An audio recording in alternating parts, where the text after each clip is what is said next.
Let me just check.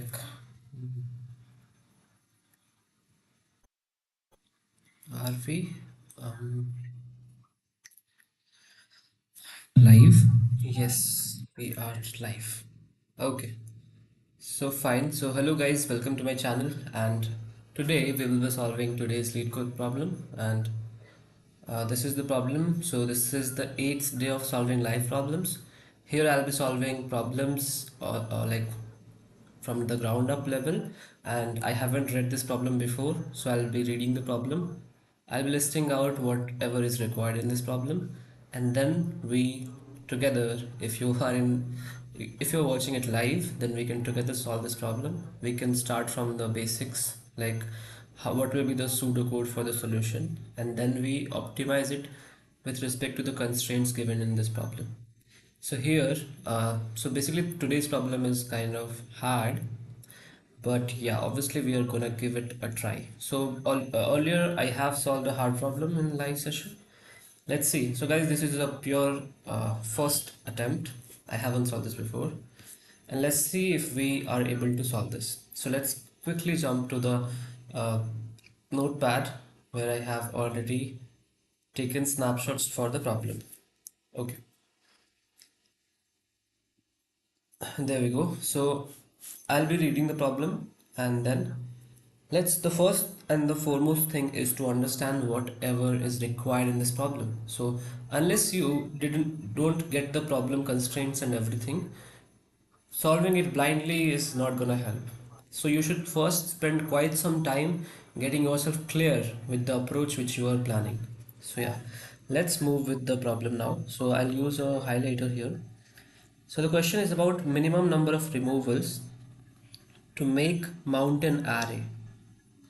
So we have to make mountain array. Sounds like Mountain Dew. Okay, let me just read it.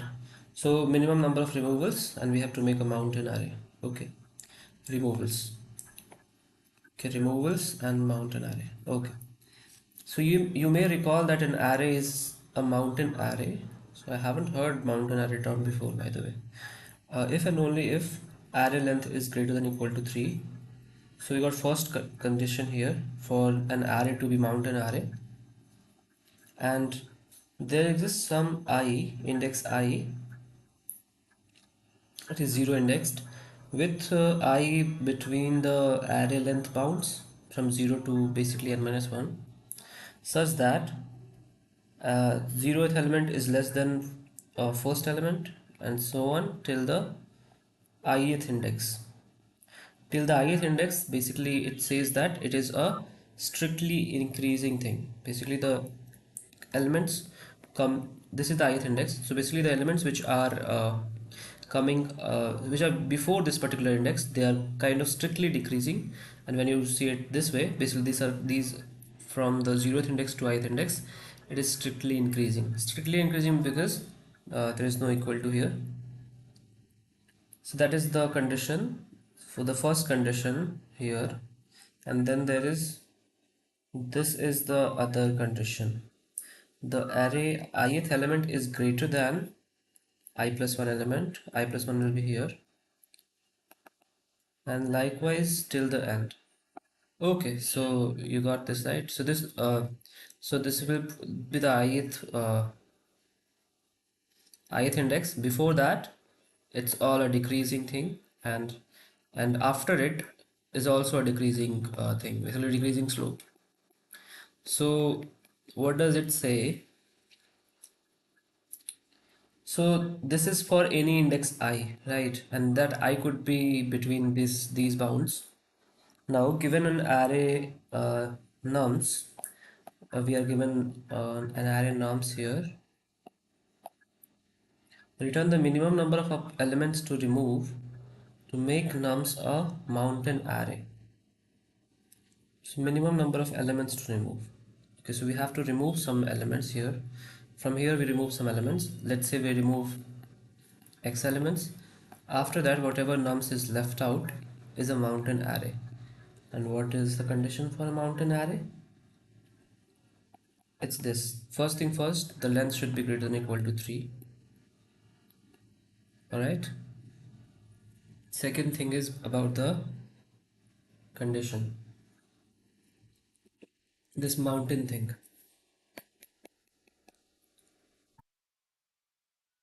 There should be some index at which this particular thing exists. Right? It could be any index, by the way. Right? So now let's look into the examples. So this was the given norms array. First thing first, we have to check if it is a mountain array itself. So first condition is to check if its size is greater than or equal to 3, and here it is 3. So first condition is met. Second condition, second condition has this thing. We have to find any index I in the array. So I just kind of going to plot this here. So this will be the first index, which we call it. So this will be 0th. This will be first. This will be second. This will be third. So this is not zero index, guys. This is basically the number, right? So at the first element is 1, second element is 3, and third element is 1. So you see, can you spot a mountain over here? So in this definition of mountain, you can be sure that there is only one peak, right? No, wait. Let me think. So this should be greater than this should be greater than this should be greater than this. So yeah, guys, there is this thing you should note. Like, let's say if we are talking about some general array and where we got two mountains, right? It is very much possible that we got two mountains. So for this particular index, if you see the left side, you see like, oh, everything is progressively decreasing. But here you will spot that decrease here, and in fact every value is lesser than this particular top value. But one condition is violated, is that it is not progressively decreasing, because like each and every element should be greater than the upcoming element, right? So this element is greater than all the elements beyond that, but here this element is not greater than all the elements beyond it. Why? Because obviously you can see another element which is here, and that is greater than this. So this should be there. I'll write the constraints once more here. So the length should be greater than or equal to 3. The second thing is only one peak should be there. Okay, so it should be like that. There should be some index I before which it is increasing a function, like this will be positive slope, and after that it should be negative slope. And guys, this is strictly increasing and this is strictly decreasing, so there could be only one index. If you see some kind of violation, if like this is quite rigid, because you cannot expect another peak, any kind of peak here. It should be flat, or it should be strictly decreasing, not the like not as necessarily a straight line. I'm just using it for demonstration purposes. It could be like this as well. So here you see points like this.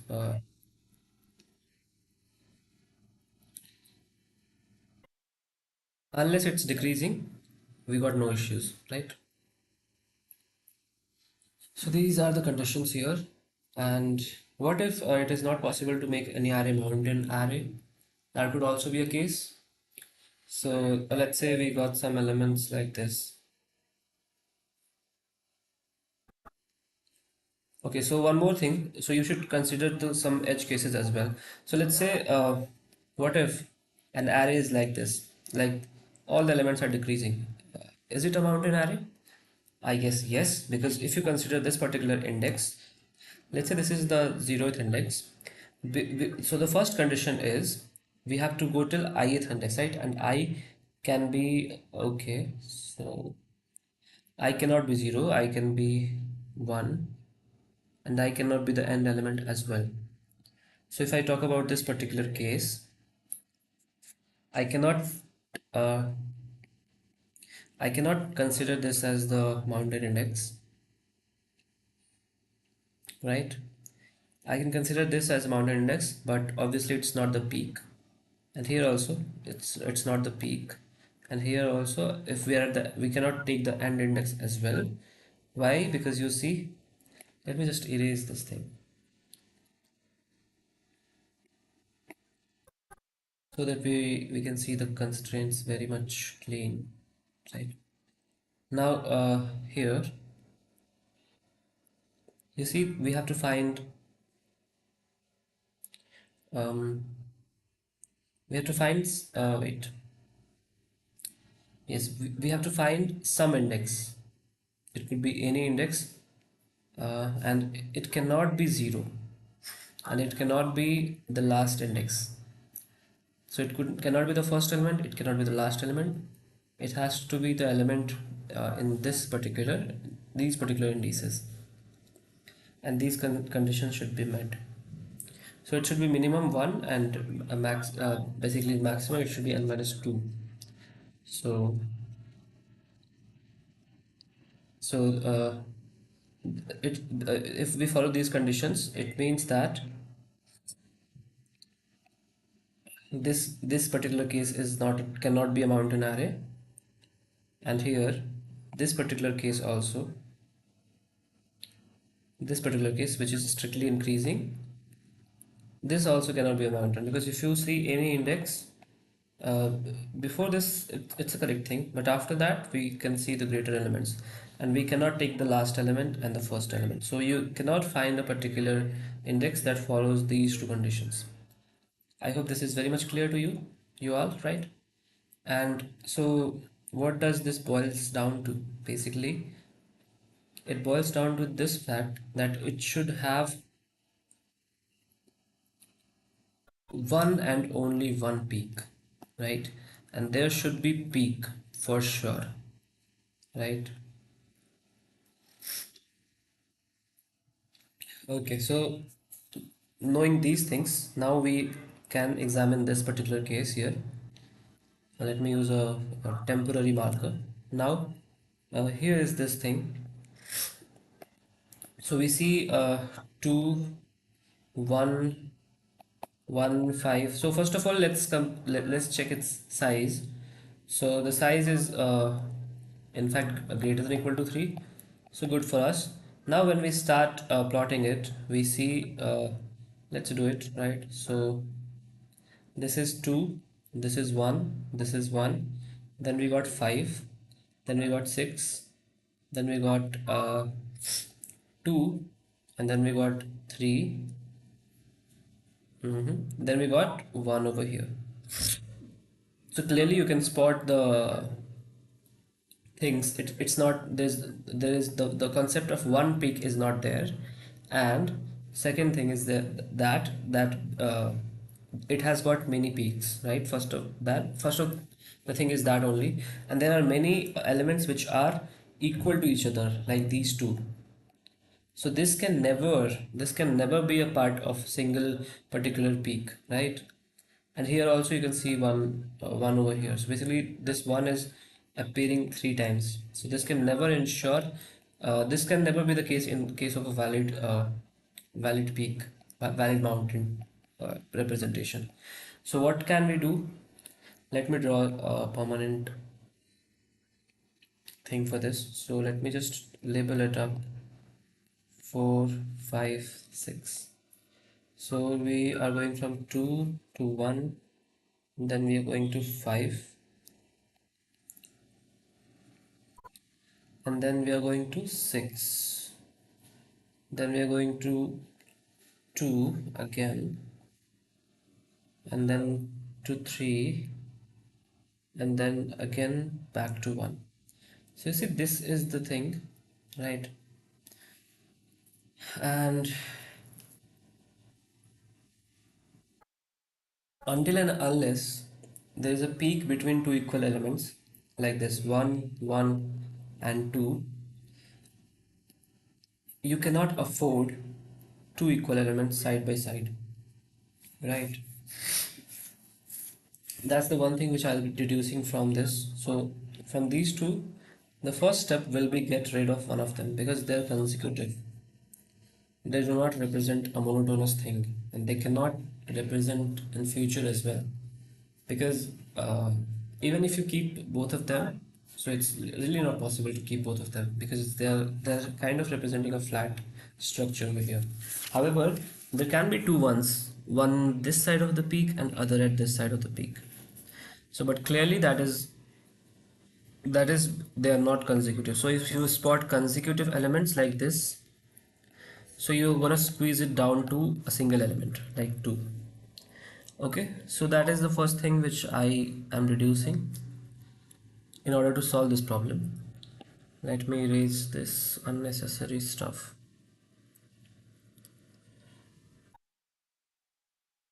Okay, now if we have to solve this problem, so what could be the brute force logic? The brute force logic will be to remove basically uh, you should create sequence subsequences of this array, all possible subsequences, and check the one with which has least removals. Check all the subsequences which are giving you the mountain thing, and then the one which has least removals is basically is your answer. So here, if I try to do that, if I try to create all the subsequences, basically I have to select few elements, right? So yeah, so if I have this as array 2 1 1 5 6 2 3 1, so what choices I have got here? So here I have this choice that I can take this, or I can I can take this in the part of the mountain array, or I cannot take this as a part of mountain array. So there are two choices here, and when you come to this, there are also two choices. You can take this or you can reject it. You are moving progressively, right?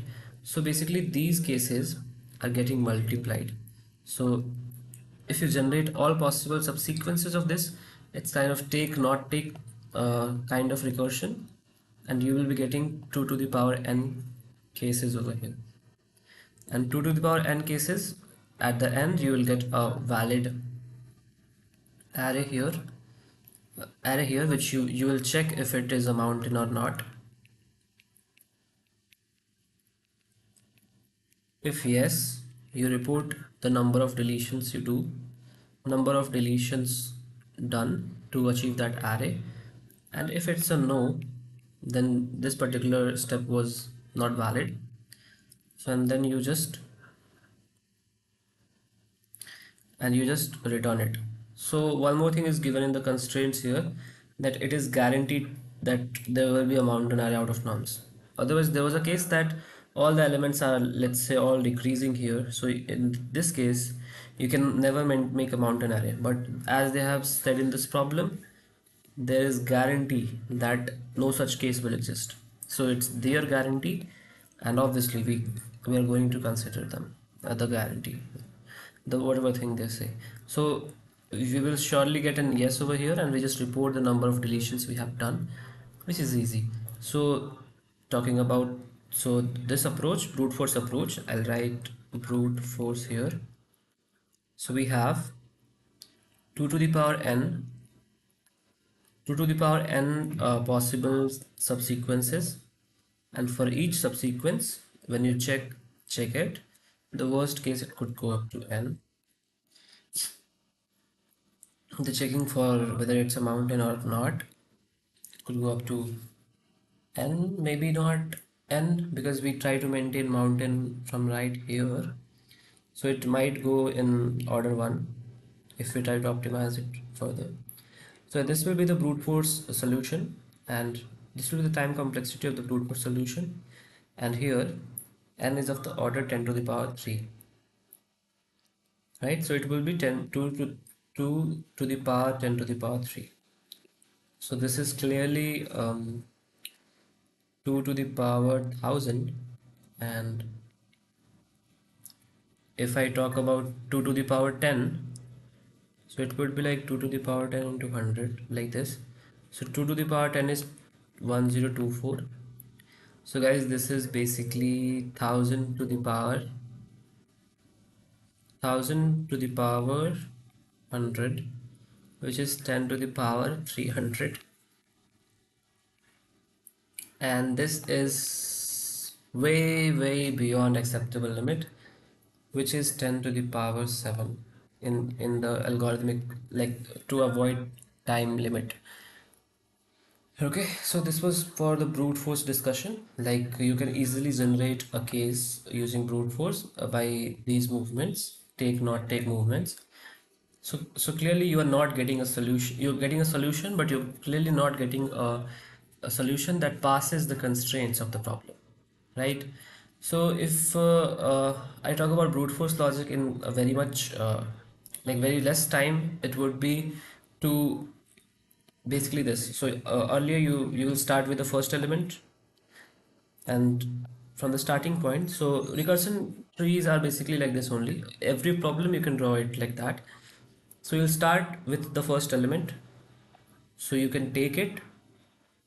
If you take it, you will move with 2, and if you don't take it, you will move with empty array. Now for the next one, for the next element here is 1. So there are also two options at each place. You take one, you don't take one. If you take one, you will get 2 1 here. If you don't take, you will continue with 2. And here it's again, if here is for this particular level is for 1, this was for 2, and here also it's take not take. So you, if you take, it would be 1, this will change to 1, and this will change to so if you don't take it, this will be an empty array.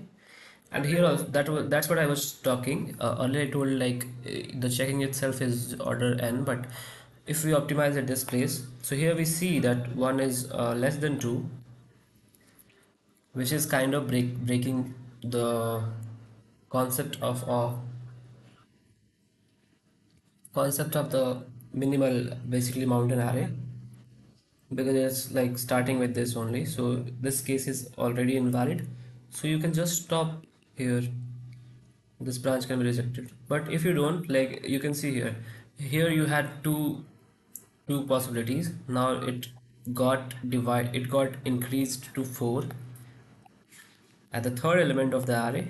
Like, third element at the of the array, you will get 4 to the 8.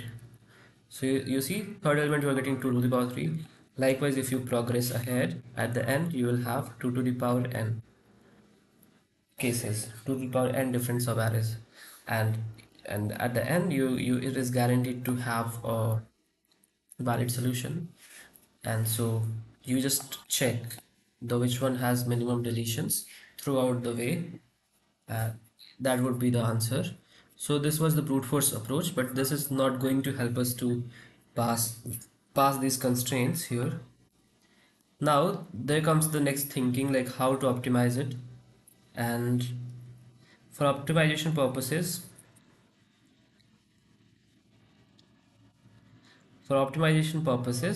I'm thinking, so for optimization process of these things, you have two options. The first option is to use greedy solution. And what is a greedy solution? Greedy solution is basically exploiting the domain knowledge. Like, if you have a lot of knowledge about these increasing decreasing functions, you can find out something about the problem which is very much unique, very much specific. And it's kind of you exploited your domain knowledge to get a shortcut to the solution. And if you're not sure of that, in that case you will try to make this a better solution by caching, basically using dynamic programming. You can you can divide the problem into smaller independent problems, and then you can just use dp to store the computations and save a lot of time, right? So I've already written the constraints. I think I can delete these things as well. Okay, cool. So brute force is here. Now let's think if you can solve it greedily. For that, wait, if we draw some random,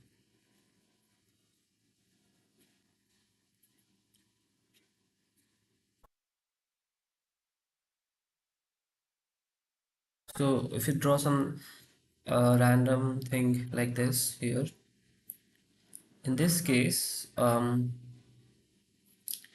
we need to think like how can we optimally make it a good array. So for that we need to consider the elements, right? So mountain peak, the element which will be at the, let's say we transform this to a good mountain array later on by doing some optimal number of removals, there will surely be an element at the top which is greatest of all, and other rules will follow. That's a separate thing. So in that case,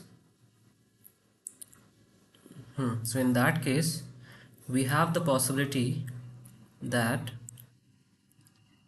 we have the possibility of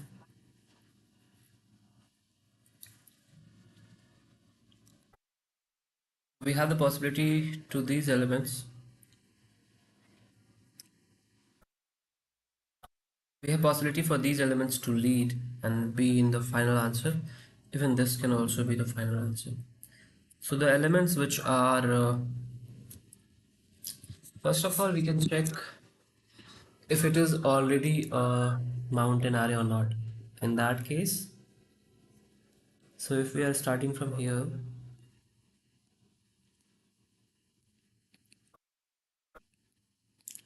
so if we are starting from here in this forward direction, so the moment we spot a decreasing thing, and since we have not prepared our index I, the moment we spot a decreasing value,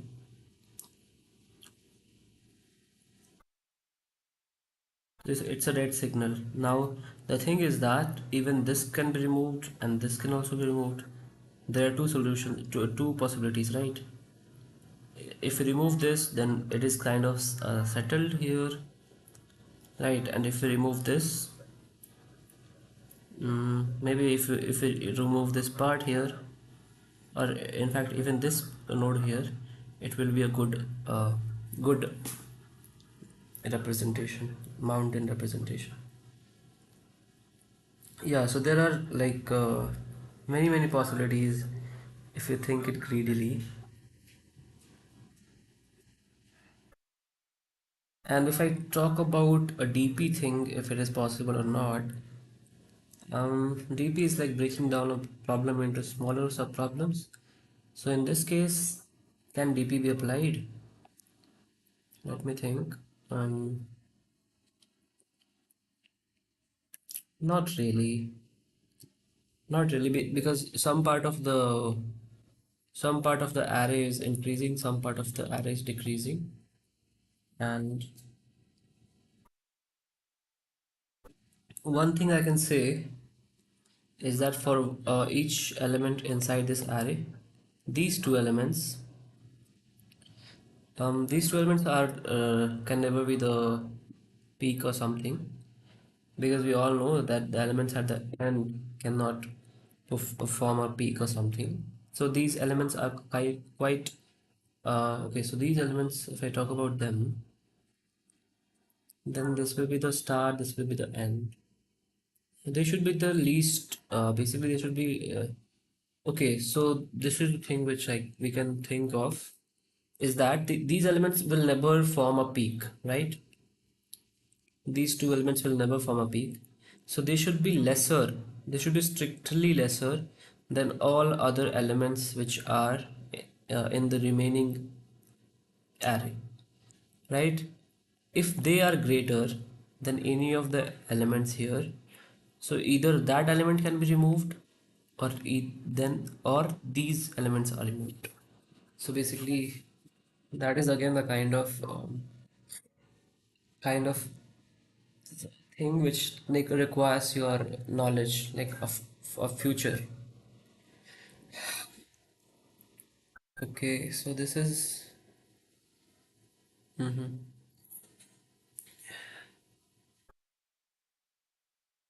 Okay, so if you spot elements which are greater than this, or which are lesser than these two elements inside this particular thing,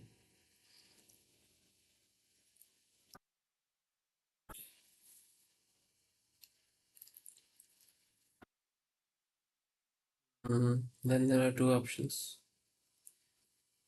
Or what we can do is basically we can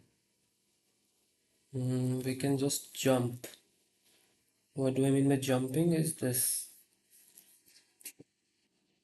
If we think that this 2 is going to be a part of our final representation, then from this 2, the valid options could be 5, could be 6, and it could be 3 as well. 2, 3, 1. Right. So if 2 is in the final answer,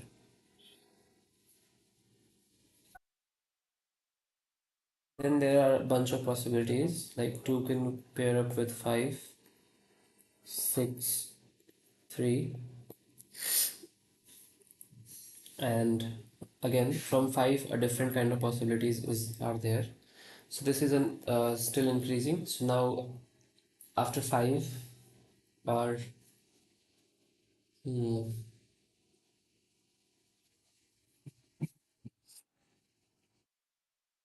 you kind of form an increasing sequence here, and then you need in the remaining area a decreasing sequence.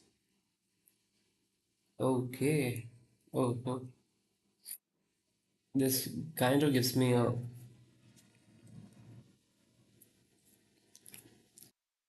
now I think I am getting some sort of vibes to solve this problem. Let me think, how can we do that? So if we kind of try to check what is the largest increasing subsequence out of this array, right? And what is the largest increasing subsequence from this side?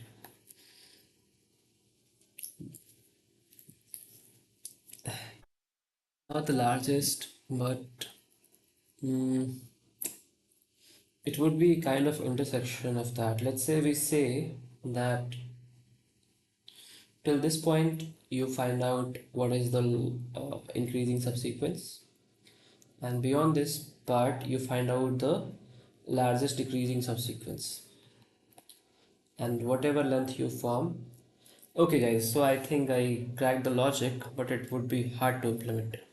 Let me just write down this particular test case, which is 2 1 1 and 5 6 2 3 1. 5 6 2 3 1. So what I'm saying, there will be at the end at the end some of these, there will be like some of the index which will stay at the top. Let's assume that is 5. So before 5 some of these elements will disappear, right? So there might be some elements, right? So before 5 you will spot what is the maximum increasing sequence before this index. And here you can check what is you cannot settle down with like a sequence which is still here. You want the maximum increasing sequence below this point, right? If you are with me, then you will get it, right? So just be very much focused here. So what I'm saying is, like, if this is 5, before this index you can surely find maximum increasing subsequence, right? Subsequence means we can delete some elements here and whatever is left with is a subsequence. So here we can definitely have maximum subsequence which is increasing, and beyond that we find the maximum decreasing subsequence that could be found. That is very easy to find, and it's a kind of separate problem in itself. So let's assume that we can find. So if we find that, and if 5 is in the answer, then only this kind of configuration will exist. Why? Because we are taking maximum here, we are taking maximum here. That means we have removed minimum number of elements. So the logic is, ladies and gentlemen, just hear it out. Logic is we assume that this is our answer and we find out what is the longest increasing subsequence in the left side and what is the longest decreasing subsequence in the right side, and adding them we get a size out of it, right? And if it is our answer, then it would be maximum. The number will come out to be maximum. So let's say we got, for example, I'm just telling you the example. We got 4 out of here. The size was 4, and earlier the size was 1, 2, 3, 4, 5, 6, 7, 8. So 8 was the previous size. Now it's 4. So we did 4 deletions. And let's say for the next part, next particular element, if it is in the answer, we find the left longest increasing subsequence and right longest decreasing subsequence. And what we get out of it, we get, let's say we get 5 elements. Then 8 was the previous size, 5 was the final size, we get 3 deletions. And if we consider 5, and if we check the longest increasing subsequence here and here, let's say we got sequence of 2 elements here and we got sequence of 3 elements here, and 5 itself is one element, so it's basically, so it's one element, yeah. So it's basically 2 plus 1 plus 3, which is 6. 6 is the length of the sequence at 5, and 8 was the previous length. We did 2 deletions, so this is the least deletions we did. So what is our goal? So our goal boils down to this: for each index, whatever it is, for each index, find longest increasing sequence before that and longest decreasing sequence after that.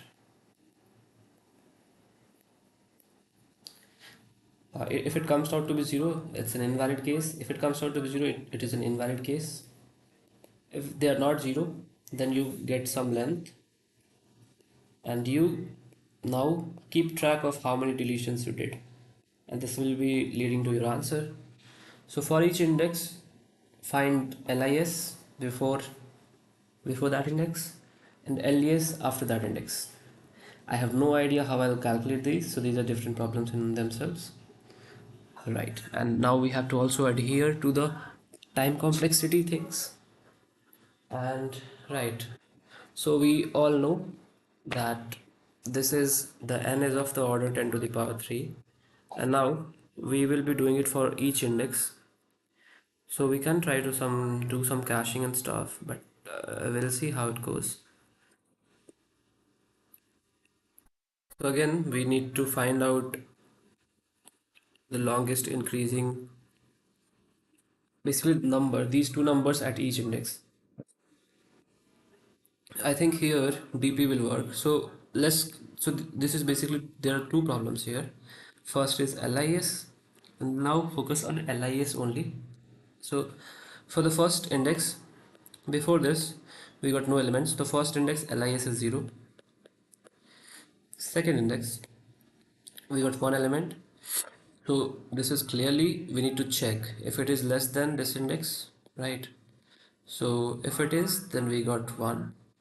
If not, we will get 0, right? And here, whatever value this has, you now check that before this we have kind of decreasing values. Okay, so this seems a kind of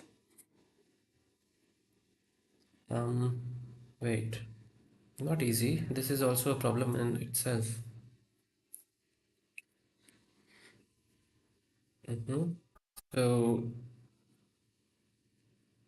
So one thing is there, that we have to surely include this index. We have to include this index and then we try to find out the things.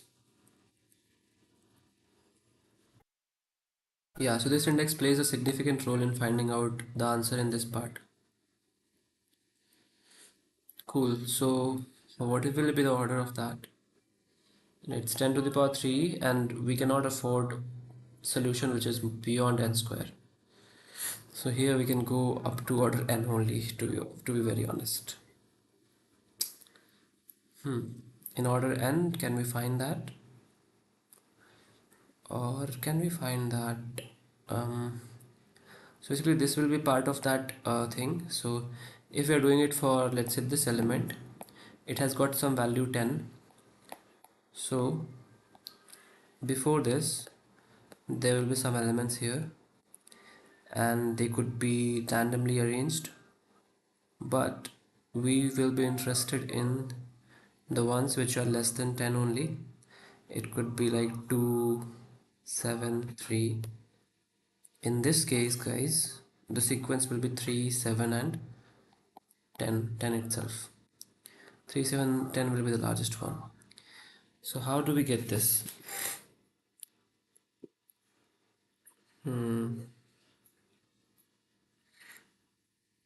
Okay, so it further boils down to this. So we were doing it for 10, like, right? Now if we trust this 2, we'll do the same thing for this 2 as well. So here I can spot a DP, I can smell a DP here. So whatever the calculation we did for these particular indices, that can be directly picked up here. So if this particular node is less than this particular sorry guys, this particular index is less than 10, we can strictly pick up its answer. Let's say here till here we got some answer, like for 2 we got, like here we got 2 elements and including this it would be 3, but yeah, obviously we keep 2 here. So if 10 is less than 2, so here we consider 3 as the answer. Yeah, I'll iterate it for once more for you all. So basically what is the thing, I smell a DP here. So DP is this. So we have to find LIS, longest increasing subsequence, before that index. So when I come for this index, it's kind of 0 because there are no elements here. So there is no sequence at the first place. So now let's come to this index. Here, the answer of this index, not call it, let's not call it answer, let's call it LIS. LIS for this index will be will be 1 plus LIS of the indices before it,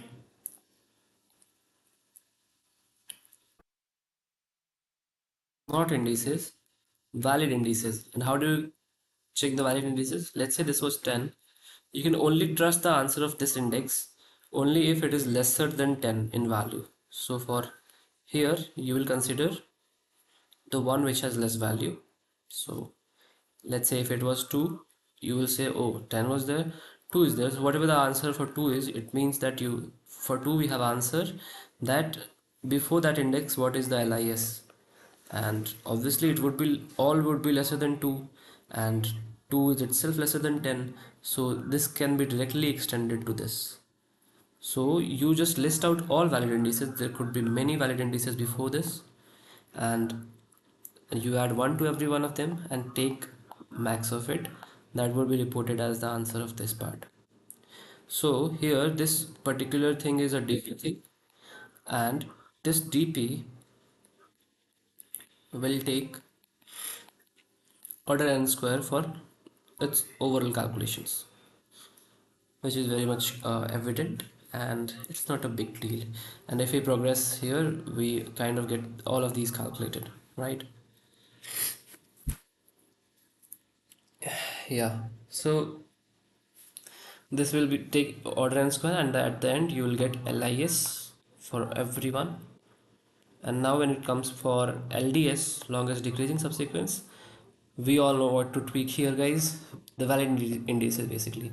Here we will check for if it is LDS, so if we are here, we what do we do in LDS? We try to find out in this region the decreasing subsequence. Basically, it should be a strictly decreasing subsequence till the end.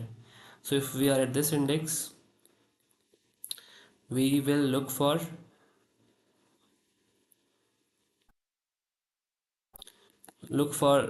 whatever the maximum subsequence which is decreasing, right?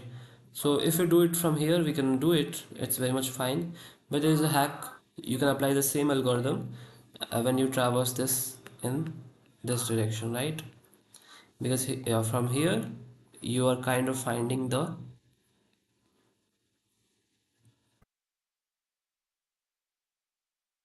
from here you're kind of finding the, let's say if this is 10, yeah, you're finding kind of the decreasing thing only here, right? So here you're also finding decreasing thing.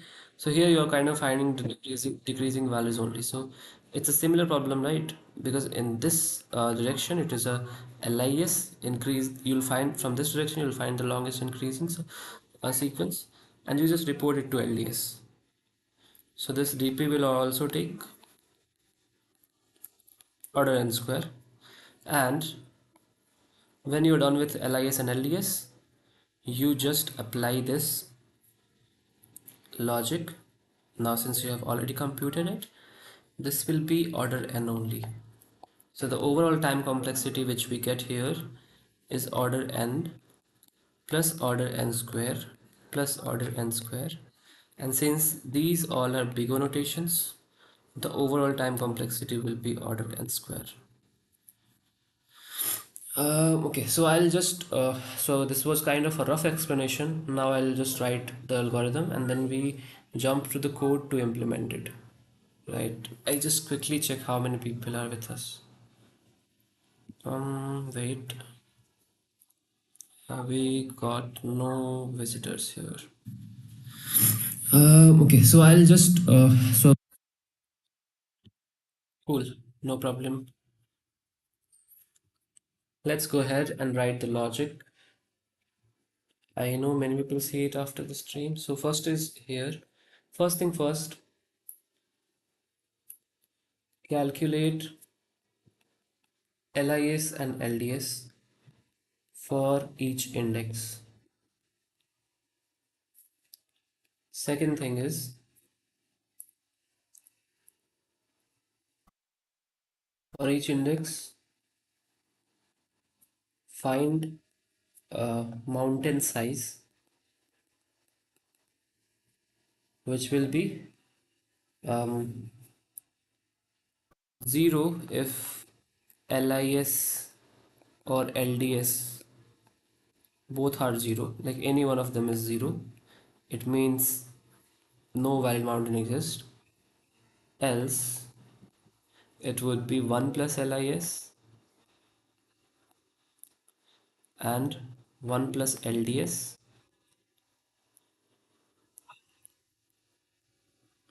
and then minus 1, because you counted the same element twice here. So you can do it like this: LIS plus LDS plus 1. This would be the length of mountain, which we call the mountain size, horizontal size of mountain, and you subtract with this with I'll call it S n, and you just keep track of this number, and the least number will be answer, and there always exists a valid mountain. So here no mountain exists. In this case, basically we continue, we don't even um, continue means like we just skip this below section, we continue to the next index. So yeah, this is the thing. Now for LIS, I'll add a simple approach here. What I'll do, I'll just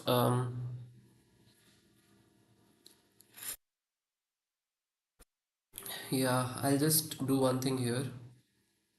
I'll write an LIS function which returns the LIS values. Right, it does that. So how we do the LIS thing? I don't think it's difficult.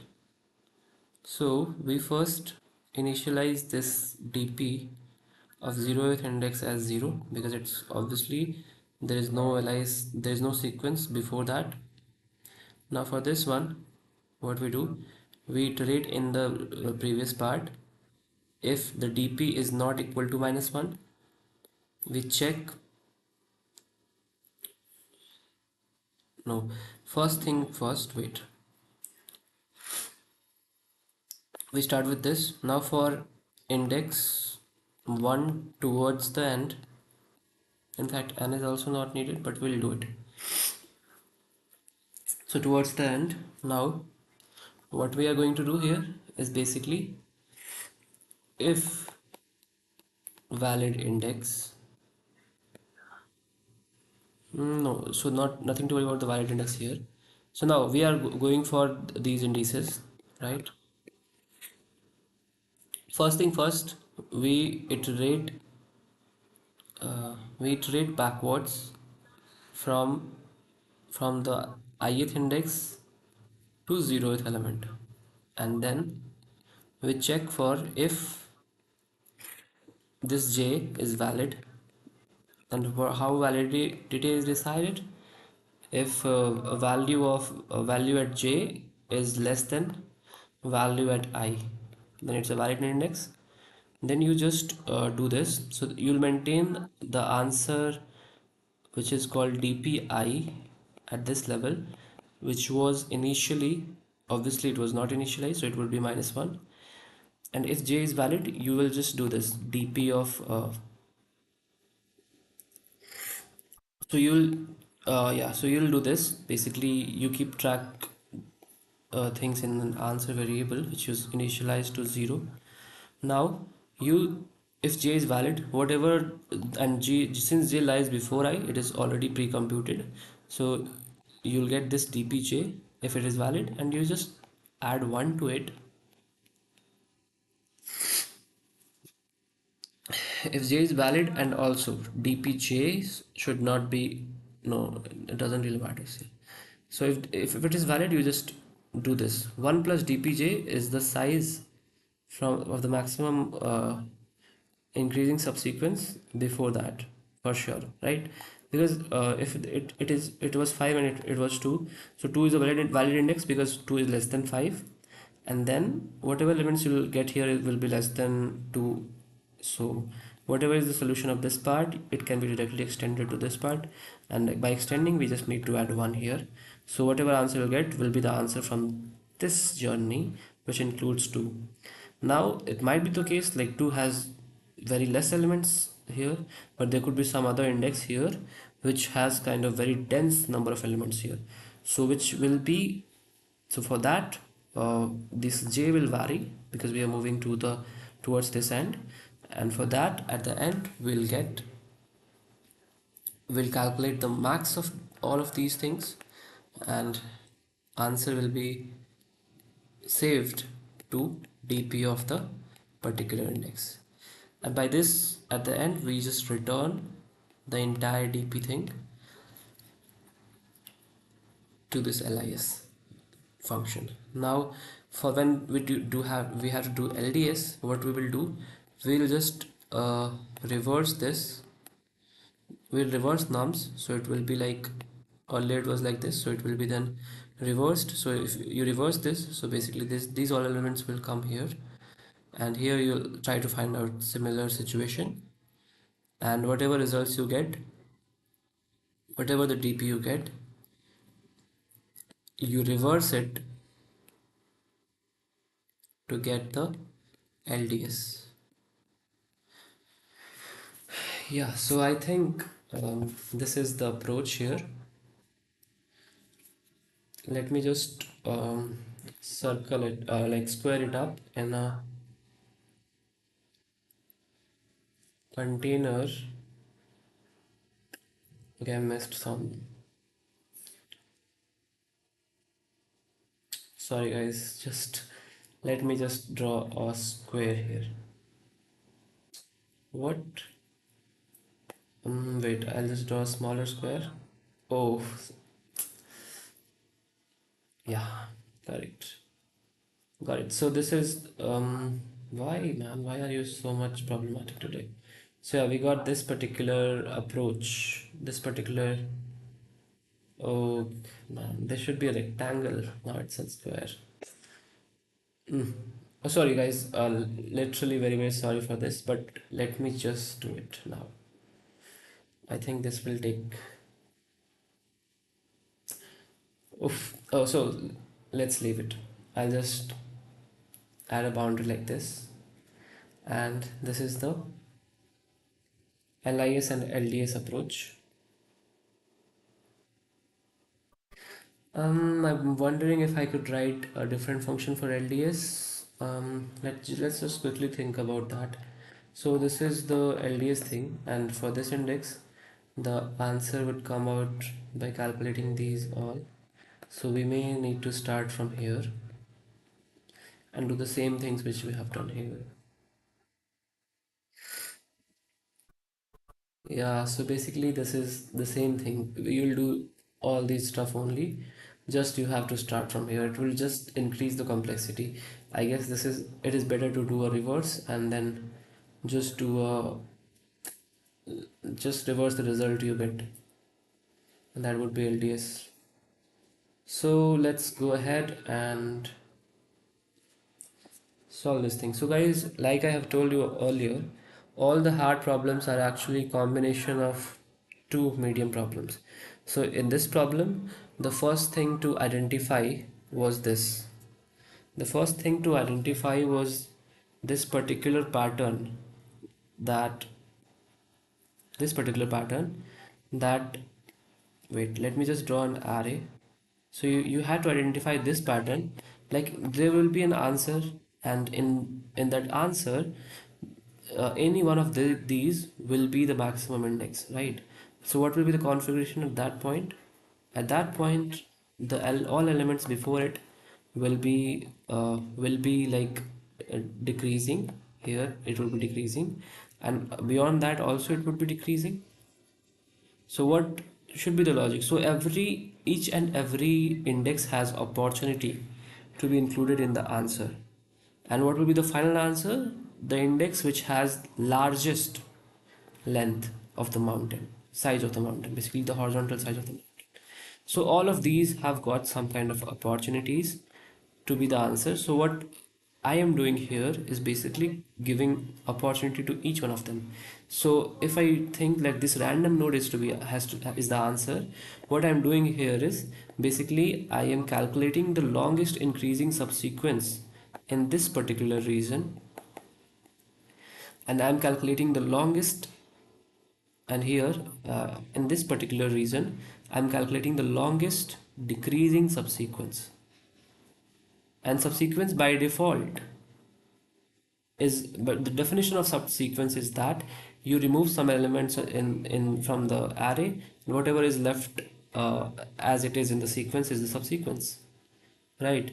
So this kind of follows the things here, like you can remove elements to make nums a mountain array.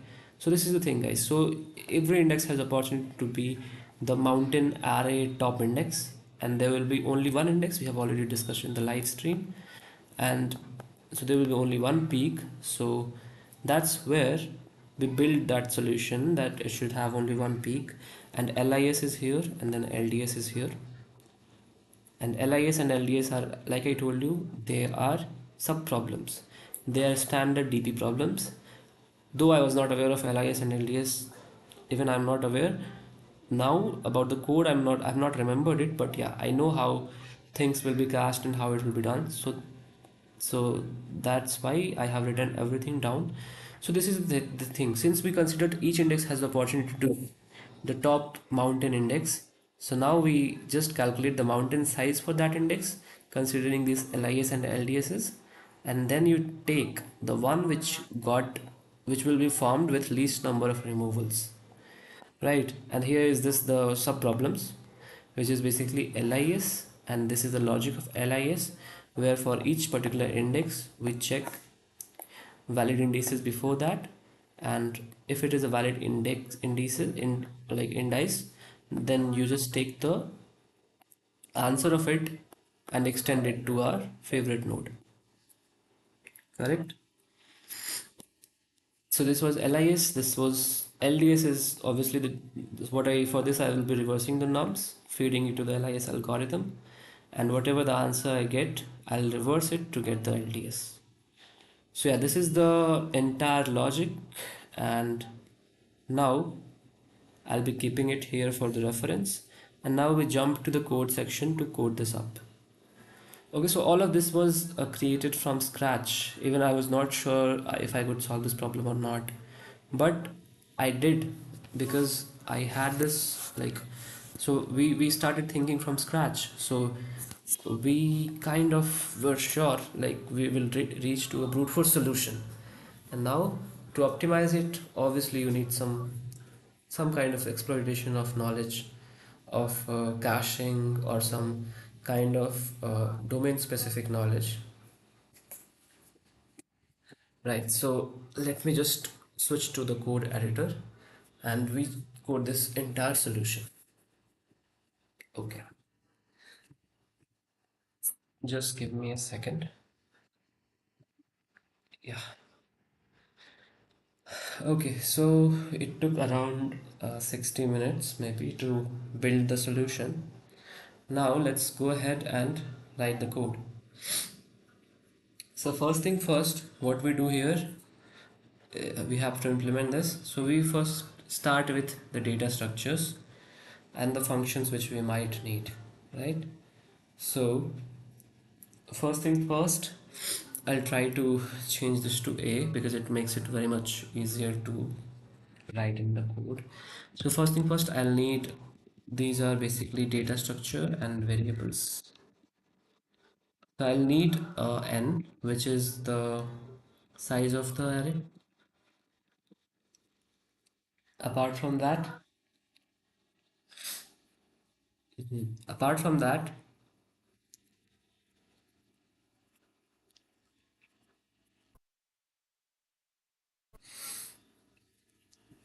apart from that, I need two data structures, two arrays for storing LIS and LDS.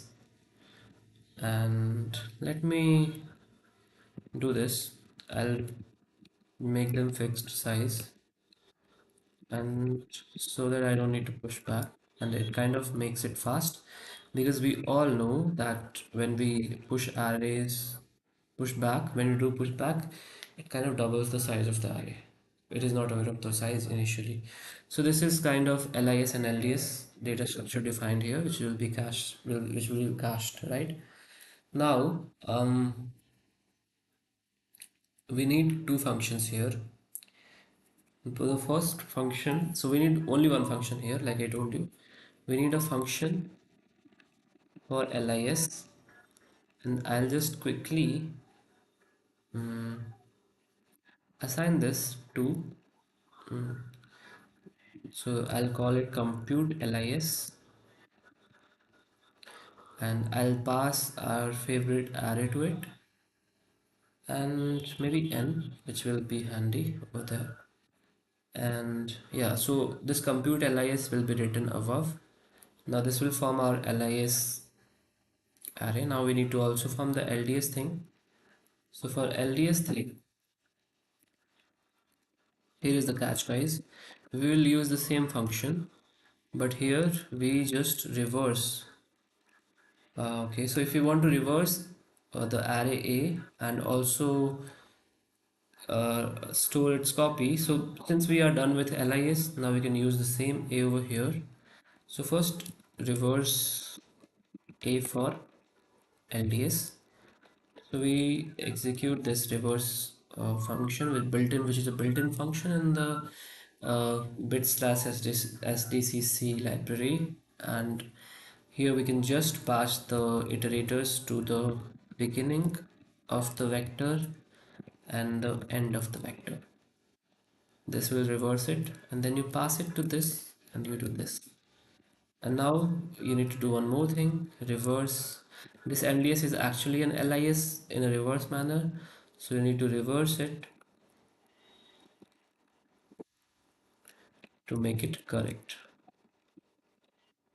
So LDS equals to reverse of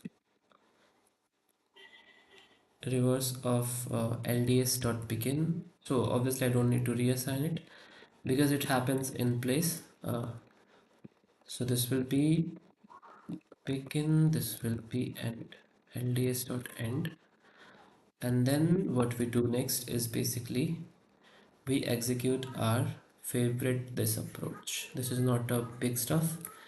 It is kind of very much easier stuff. So now I'll just go ahead and iterate n times, and we also have the answers defined here, which will be initialized to n, right? N is kind of like we remove n elements, so we are there with empty array, which is not possible because there is surely guaranteed to make a mountain array out of nums. So I will take min in the further steps. And one more thing, guys, as we have already discussed, which is we cannot consider the starting these elements as peaks, because obviously if these are at peak, it's clearly in the question it's written here that the index I, which is at peak, should be should not be 0th index, because it is, why, because it is at the end of the array, right? So we should start with one first index, and for that we obviously need to check like the size of nums should be at least 3, right? And where do we end? We cannot even take the last index, so it should be lesser than n minus 1, and then this is the uh, incremental thing here. Now this is a valid index, but it is valid only if there exists LIS as well as LDS. If LIS is 0, it means what? It means like that index is still, if it is an answer, that index is still at the edge of the. So what does this mean? LIS 0. LIS of particular index is 0. It means that before that index there is literally no LIS, like longest increasing subsequence before that. So it's kind of edge of the answer. And since we already know like the next part of it, if it has LDS, it would be a strictly decreasing one. So in that case, it's not a valid solution, it's not a valid peak, because it has just the downward slope, just downward slope, right? And in case of and if it has LIS and no LDS, it means that it's just an increasing slope, so it can also not be a mountain, right? And we have already discussed all of this in the live stream, right? Which where we had, so this is the ongoing live stream only. Before earlier we have already discussed there could be one and only one peak in the solution which we get, right? So here what we are going to do is basically, if LIS of this particular index is equal to 0, or LDS of this particular index is equal to 0, any one of this is true, then we need to skip this particular thing. And else if we have both of them, so we have to take a min of the answer value. And what will be the answer for this particular peak? So I is actually forming a peak, and the answer for it is basically 1 plus LIS and LDS. So this is just this thing which I have written over here, LIS plus LDS plus 1. So this is not the answer yet, this is the length of the mountain peak. Now how many removals it got? So earlier the size was n, and this is the size of the current mountain. This is the answer for this particular index, like I have done here, n minus s. Makes sense? Now let's move to the We clearly return this answer. Now let's move to implement this compute LIS function, which is basically a DP function. So let me write here, it will return a vector of int and which will return the LIS of each and every index. And now the parameters are the vector of integer itself. So notice this, I'm passing array A with by reference. We have already talked about this in the previous video as well. By passing reference, we don't copy the array, we just pass the address of the array. So the same A is fetched from this function very easily, right? And we also need the size here, so I just sent the size as well. And what do we need to do next here is basically we assign a DP array over here, vector of integer DP. The size of the DP will be n. Earlier, all of them are initialized with 0. And now this particular approach will follow up. This particular approach. Okay. So here we initialize DP of the first index as 0. And then we move for each index. And then we go back to calculate to get the maximum LIS before that point. Okay. So first thing first, what we are going to do is to iterate, assign. So we already assigned all the DP arrays to 0.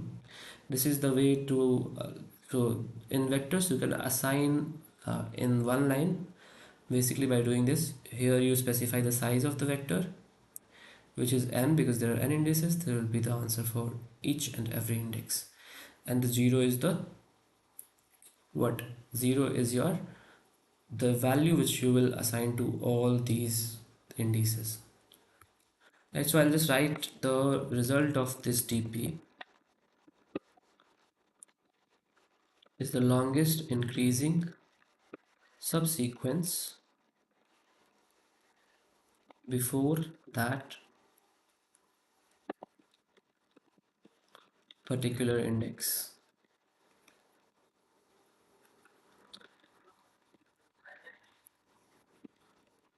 Keeping in mind before that particular index, and the value should be strictly, and basically all values should be strictly less than that index. That index's value. So you should note this, like DP of a particular index, like this particular array. This means it means that before this index you find the LIS. Now before this index there could be a LIS which is very much long, but the last element of it is greater than this index itself. So that is not a valid LIS. Why? Because we are linking it, right? We are linking it to this particular index, then we report it as answer, right? I hope this is very much clear to you. It's very much simple stuff. Now, if we go to, now we start our iteration thing. We'll start with the first index because for 0th index, we already assigned the result, which was 0. And we'll go till the end. So we also don't need to go till the last index. Yeah, we also don't even need, like we also cannot go over there. Even if we go, it is never considered over here. So let's say we go there and we calculate it. It's not a big deal, but yeah, for the sake of LIS, it will be a valid result, right? So then you just do I plus plus thing here. First thing first, what we need to do here? We need to have an answer variable which is assigned as 0. And since we are going progressively, this value will increase. Now, now we go backwards. So integer j equals to I, j is less than equal to 0, and j minus minus. Here, what we are going to do, now we check if the index is valid.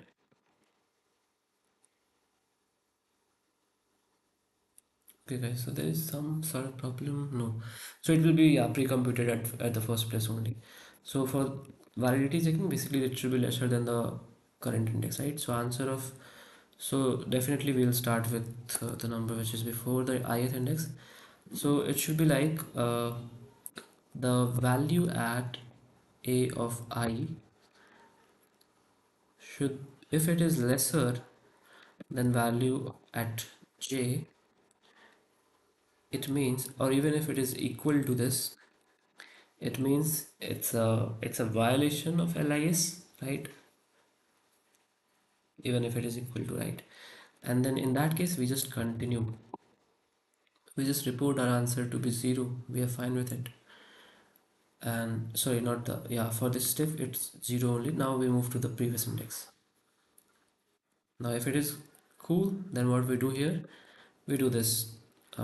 We update our answer with max of answer, and now if that index is valid, so 1 plus result at that index, and that is dp of j. 1 because there is a path, but because that index is now taken in the index from this particular I, in the index at I. So this is not like, you must be getting it because I have already discussed over here all of this. So it's 1 plus dp of I. Yeah, so 1 plus dp of I, now I'm taking the max of it, and there we go. Now what we need to do here is, we, after the end of this, we need to assign this to our dp thing. So dp of I will be equal to answer, and at the end we return our dp array, dp vector over here. And this was it, guys. So obviously I did not write separate functions for LDS. It would have taken to write me this much amount of code, the similar code basically. And here the little downside of that is, we are creating copies. We are, like earlier we were using order n space, now we are using 2n space, 2n or 3n. So does it really matter in big O notations? No, because the magnitude is still n, right? And yeah, so this is the full code. I think it should pass. Let me check. Mhm. We got some problem. Okay, so it should be A. Other than that, oh, so we got this error again. Earlier also, last year also we got this error. Why was this error? That time we were mishandling some cases. So first we need to reiterate the logic. So n is the size of the array, LIS is here, LDS is here, and these all are defined to zeros, correct? We then compute LIS and we assign it back to this. And I hope this equal to operator will take care of that. Or I can do this. To avoid these things, basically I can do this. I can replace this entire DP with this LIS, but leave it, that doesn't really matter here if it's not the error. And then we reverse the LDS to make it correct. So we calculated LDS, which is actually LIS here, and we passed A to this, we passed N to this. So A is now reversed, and N is the size. Then we reverse the LDS. The answer is N, and answer is basically, okay, minimized in further steps. If LISI is 0, LDSI is 0, either of them is true, then we continue. And then we have this particular result. So let me check this. So this is a valid thing. 1 plus LISI plus LDSI. Yes, and then we do n minus this value, correct? And then we take the min of it, correct? So this is correct only, and here we have a vector, and we go from I equals to 1 to n minus 1 here. We check here, we're going to n minus 2, right? And here we have I plus plus, correct? And then we have this j which starts from I minus 1, and j should be Oh, sorry. This should be greater than equal to 0. And then this is the check here, which says if it is less than, yeah, if the forward upcoming index is basically greater than the previous index. So this index is less than or equal to, then we continue, then we just have this answer which is max of 1 plus tpj, which makes sense. Now I'm not looking at the details of this because what I've deduced, so I have not thought about this while coding because we have already deduced from here. If it throws an error, we will surely check. Now we'll save this answer to TP of I, fair enough, and we return the TP. So TP of 0 is already assigned, TP of n minus 1 is already assigned. Okay, let me check if it is now passing it. Yeah, it passes here. Okay guys, so let's make the final submission and hope it's correct. If it's not, then still it will extend the live stream by okay. Okay, so it really feels very much like it really feels great to solve this. And this was actually a hard problem. Okay. So I hope you all have got this logic, which we clearly built while we were like we which we built from the scratch. Let me show you how we started.